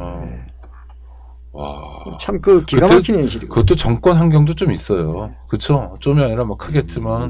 경찰 우리 역사상 경찰이 정권의 향배에 따라서 그 행동하는 방향이 사실 크게. 그거 말고도 이제 경찰 내부가 이제 지적하고 문제를 제기하는 사람이 없어지니까 이거는 뭐 정권의 향배하고는 좀 관계는 없는 것 같고요. 그 경찰 내부에서 이걸 잘못됐다고 주장하고 비판하고 하면은 분명히 그 사람들도 이제 조금 그걸 할 텐데. 이제는 그런 견제가 전혀 없는 것 같아요. 제 느낌에. 그러다 보니 이런 황당한 짓까지. 퇴근 이후에 일을 왜 간섭을 해요? 그러니까. 집에 있든 어디 있든. 그러니까 퇴근 이후에 난 그냥 자연인인 거지. 완전 그 사생활을 하려면 월급을 더 주든지요. 뭐 이런 사생활 침해가 있을 수가 없죠. 그래서 이 문제를 갖다가 좀 인권이 진정해야 되겠다 싶어서 이제 그래서 이 문제. 근데 그런 지시를 하는 발상 자체가. 그니 발상 자체가 아까 그 인권이 가져갔더니 놀라가지고 이게 말이 되느냐. 국가인권위원회. 그래서 그 사람들도 말이 되느냐. 국가인권위에도 말이 안 되는데 거기서 그랬다니까. 근데 인권위원회 입장은 또 이런 거죠. 이게 구체적인 피해자가 드러나야 조사를 할 수 있을 텐데. 또 이런 또 나름대로 또 제약이 있었어요. 좀 하려면 할 수는 있습니다. 네. 그리고 또 하나는 이제 문제는 이 사실상 연좌제가 경찰 내부에서 아주 만연하다는 거죠. 그래요? 그렇습니까? 이 연좌제라는 게 다른 연좌제가 아니에요. 연좌제라는 게 사실은 그 우리가 옛날에 하던 거는 내 집안, 나와 내 집안에서 뭐 그 어떤 뭐 사상적인 그런 문제가 있으면은 다른 쪽에 연결시켰잖아요. 이 연좌제인데 경찰 내부에서는 생전 얼굴 한 번 못 본 사람이 잘못했다 해서 엉뚱한 사람을 불러다가 불이익 주고 혼내는 거죠. 가령 서울경찰청 어디에서 직원 한 명이 이제 술을 마셨고 이제 음주 운전하다 적발됐다 쳐요. 그럼 이 사람들이 그 경찰서에 해당하는 성과급을 모조리 깎아버리고. 진짜로요? 그러니까 그 사실입니다. 싹 깎아버리고. 그 다음에 이 직원들한테 이제 일벌백계군요. 음주 못하게 하고 그건 일벌백계하고도 관계없죠. 그건 당사자의 한 사람에 해당되죠. 그렇죠. 민주국가에서 책임은 개인 책임이지 단체 책임이라는 거는 야만적 저 옛날 그 공산국가나 독재국가에 의해서는 없었던 일입니다. 단체 책임이라는 게 있나요 사회에? 없죠. 말이 안 되는 소리거든요. 그렇게 성과급을 깎아버리고 전 직원을 갖다가 그 전날 밤에 야간 근무한 사람 불러다 가지고 이 사람들은 피해자거든요. 술 먹고 사고 친 사람 저기 있는데 엉뚱한 사람 불러놓고 혼내주고 그 사람들을 그런 조직 내부를 갖다가 이제 그 나쁘게 얘기하면 공포 분위기 조성해서 자신들에게 저항하지 못하게 만드는 그 수단으로 사용하는 걸로 뺏겨요. 그 지금 경찰청장이 경찰대 2기거든요. 네. 경찰대가 81년에 생겼으니까 학번으로 82학번이에요. 해방된 다음 한참 지난 다음인데 하는 건 완전 일제시대. 완전 군국주의잖아요. 그냥 일제시대에도 이런 일이 없었죠. 일본 군국주의가 식민지 조선에게 하는 방식. 아니 일본 군국주의가 식민지 조선에도 이렇게는 못했습니다. 어떻게 술 못 먹지 있게 하고 보다 심한. 없었죠. 그런 게 술 못 먹게 하고 밤 9시. 아니 그대로 했다는 게 아니라 그런 식 명령체계. 아니 그것보다 훨씬 심하니까. 심하다. 밤 9시 반에 우리가 동원할 수 있는 수상하게 끝은 일제시대입니다. 나치시대에도 없었어요. 나치에도. 이거는 상상할 수 없는 그런 짓이거든요. 그래서 그런데 경찰관들이 그것에 대해서 아무도 저항 안 하고 저항하거나 문제 제기한 사람 퇴직한 경찰관인 이렇게 했죠. 저항을 이렇게 했겠죠. 아니 뭐 내가 알아서 할 텐데 뭐 지가 왜 신경을 써? 그리고 알아서 보고 뭐 했겠죠. 보고는 했을 거 아닙니까 또. 가짜로 했겠죠. 가짜로라도. 그러니까 이제 불만만 하는 거지 문제 제기하면 또 이제 자신한테 불이익이 닥쳐오니까 말 못하고 계속 그냥 뭐 그런 내용들 저한테 제보를 해주고 하는 거죠. 아니 그러니까 이게 금방 안 없어지겠네요. 뭐냐면 문제가 있으면 경찰관들이 그런 문제에 대해서 문제 제기도 하고 그런 건 좀 최소한 고쳐 나가고 그런 정도의 수준이 돼야 뭐 국민에게 치안 서비스를 제공하지. 이 사람들이 그렇잖아요 지금. 자기의 기본적인 것도 저는 늘 이렇게 생각했습니다. 경찰관들이 왜 고문을 할까? 경찰관들이 왜 함부로 치안을 할까라고 생각했을 때 사실 오늘 끝에 드리고 싶었던 말씀이었는데 경찰관들 개개인이 저마다가 자기 존엄을 인정받지 못하기 때문이다. 저는 그러니까 제가 이제 말씀드리고 싶은 게 이런 문제입니다. 존중받아봐야 남도 존중할 줄 아는 거죠. 사랑받아본 사람이 남 사랑하잖아요. 그러니까 국민들이 이 문제를 제기하는 국민들이 평소에 경찰관들을 좋아하도록 경찰관 스스로 노력하고 국민들도 좋아하고 그럼 그 경찰관이 나쁜 일 하자고 해도 그렇게 못하는 거거든 사실은요. 그러니 제가 이 문제를 제기하는 이유가 궁극적으로 이제 시민한테 돌아간다는 거죠. 네네. 자, 일상적으로 이런 그 인권 침해에 시달리고 인권을 존중받지 못하고 한 경찰관 마인드에는 국민에 대한 인권이라는 법 집행 과정에서 자기가 준수해야 할 법 집행에서 인권이라는 개념은 존재하지 않습니다. 맞아요. 없잖아요. 아예 없잖아요. 그러니까 집회시 나온 사람은 그냥 일감 내가 그냥 상대방 내가 그냥 제압해야 할 상대방으로만 여기지 그 사람을 내가 그 이제 존중하고 봉사하고 그 최소한의 어떤 원칙을 적용해서 해야 할 그런 직무수행 대상으로는 인정을 안 한단 말이죠. 그렇게 되면 결국은 그 피해가 이제 시민한테 간다는 거죠. 인권유의로 나타난다. 그렇기 때문에 경찰 조직 내부는 가장 민주적으로 바뀌어야 되고 내부의 권위주의가 없어져야 된다. 자, 근데 이 문제가 하루아침에 풀리지 않을 것 같다는 우려가 생기는 게 물론 밖에서 이렇게 애써주시고 경찰 인권센터에 많은 현직 경찰관들도 공감하고 있는 건 좋은데 아무래도 그 자기 스스로 해야 되는데 경찰은 지금 노조가 없잖아요. 직장인 협의회도 없죠. 그래서 참 제가 가장 꿈꾸는 게 이제 가장 목표는 노동조합. 노동조합을 만들어 가지고 스스로의 인권을 지키고 이제 국민을 위한 어떤 치안 서비스를 현장 경찰관들 중심으로 하는 것이 가장 바람직한데 현실적으로 노조가 어떤 직장협의회로도 만들어 가지고 경찰관들의 어떤 다른 목소리들 조직 내부의 어떤 불합리한 관행들 이런 걸 좀 고쳐나갈 수 있도록 제도화해 줬으면 좀. 근데 대선 전에 경찰, 소방 뭐 등 그 특공대, 특수공안 쪽 직장협의회가 추진이 좀 있었는데요. 야당에서도 움직임이 많았고 지금은 어떻습니까? 현황 완전히 뭐 아예 안 보입니다. 선거 때 일회용인지 지금 전 세계 OECD 국가 모두가 다 해주라는 거거든요. 다 노동조합이 있는 거죠. 다 있거든요. 공문 노조 산하에 자연스럽게 들어가면 될 것 같은데. 경찰 공문 노동조합 만들면 됩니다. 그러니까요. 일반직은 있어요. 경찰청에서 근무하는 일반직은 당연히. 경찰관은 당연히 있어야죠. 그러니까 그게 존재해야 되는데 참 이상하게 그 노동조합이라고는 왜 그렇게 그 사실을 들고 보는지 이해가 잘 안 돼요. 공부를 못해서 그래요. 세상이 어떻게 돌아 임석상관에 대한 경례만 했기 때문에 세상이 어떻게 돼 있는지 몰라서 그래요. 시간이 뭐 너무 금방 가서 마무리할 시간 됐는데, 자, 경찰 개혁 운동가신데, 하여튼, 만약에 장신중 서장님 보고 마음대로 하나 개혁을 해라 하면 딱 한 가지만 먼저. 이건 꼭 하고 싶어요. 네, 급하게. 가장 먼저 하고 싶은 건 경찰 노동조합 만들어주는 거죠. 노동조합. 네, 좋습니다. 그러니까 경찰 노동조합 하면 막 그런 거 있잖아요. 유럽에 보면 파업하다가 막 데모하다가 비번에 나와서 뭐 데모하다가 자기 근무 되면 가서 진압하고 막 이런. 그러니까요. 네. 그게 정상적인 모습이거든요. 그게. 맞아요. 노동조합이 만병통치약은 아닐 것 같은데. 아닙니다. 분명히 역작용이 있어요. 네, 역작용도 있고요. 유럽에 보면 경찰관이나 교도관 노동조합이 굉장히 보수적이에요, 사실. 그렇긴 한데 그거 떠나서 굉장히 많은 문제를 해결할 수는 있을 거예요. 민주주의라는요. 쉽게 얘기해서 그 경찰 내부의 잘못된 관행들 그건 아마 한 5, 6개월 사이 다 없을 거예요. 민주주의랑은요. 그럼요. 경찰 노동조합이 생기는 순간 그런 부분을 갖다 제도적으로 이제 내 신분상의 불이익을 받지 않고 문제 제기할 수 있잖아요.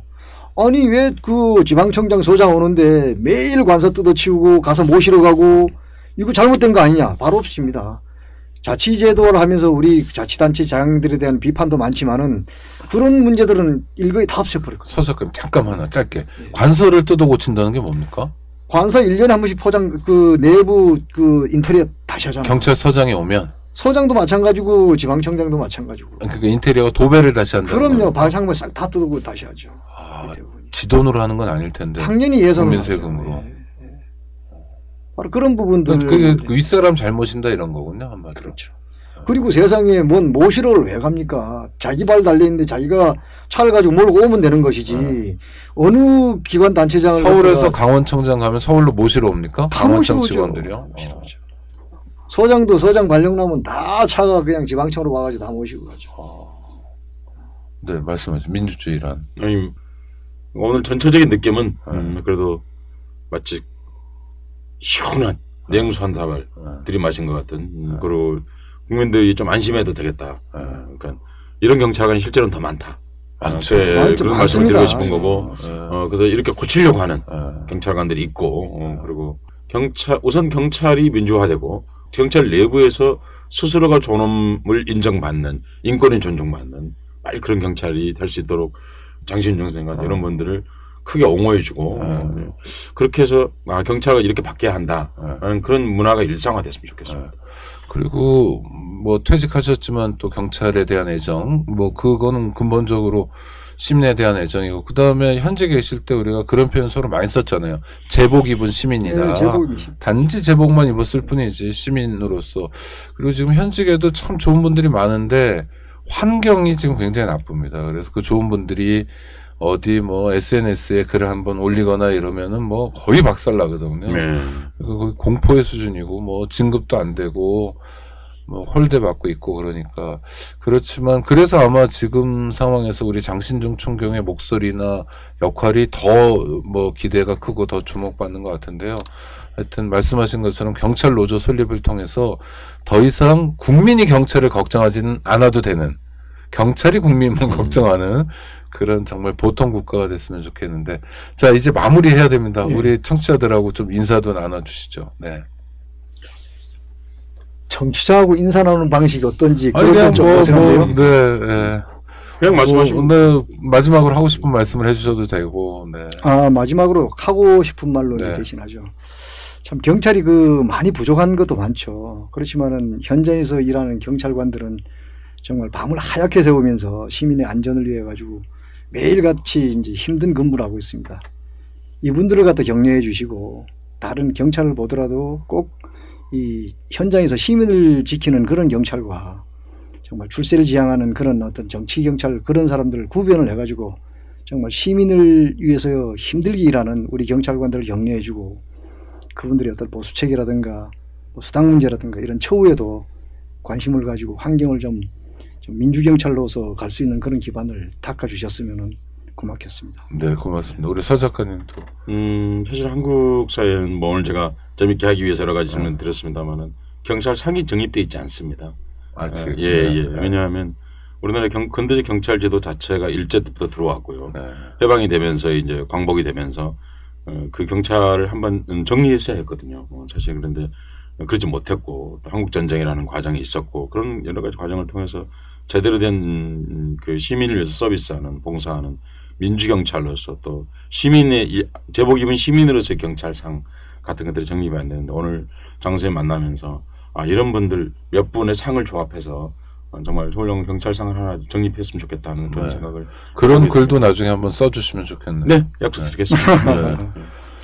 청취자 여러분 어떻게 들으셨습니까? 정말 뭐 아까 연세도 밝히셨는데 6학년이신데도 불구하고 갓 들어온 순경처럼 여러 가지 말씀을 해주셨는데 사실은 다 상식적이고 원칙적인 얘기인데 이 상식과 원칙이 배반당하고 또 위협당하고 심지어 이런 사회입니다. 그럴수록 상식적인 얘기 중요하다는 걸 오늘 또 확인해 보고요. 한 사람 한 사람의 경찰 공무원들이 자존감을 갖고 근무할 수 있을 때 그 경찰이 시민도 지켜줄 수 있을 거라고 생각합니다. 아직까지는 시민이 경찰을 걱정해야 될 참 후진국 수준에 머물러 있지만 여러 가지 움직임들 통해서 특히 경찰 노조 설립 등을 통해서 시민이 경찰의 보호를 받는 그런 정상적인 국가가 되었으면 한다는 바람이고요. 오늘 방송 감사합니다. 청취자 여러분 다음 주에 뵙겠습니다. 두 분 고맙습니다. 고맙습니다. 안녕하세요. 장발장은행의 대표를 맡고 있는 홍세화입니다. 200만 원, 300만 원 벌금을 내지 못해 감옥에 갇히는 분이 매년 4만 명이 넘습니다. 장발장은행은 이분들에게 무이자 무담보로 대출을 해주고 있습니다. 장발장은행을 후원해 주시기 바랍니다. 실로 모든 게 엉망으로 치닫는 듯한 세상입니다만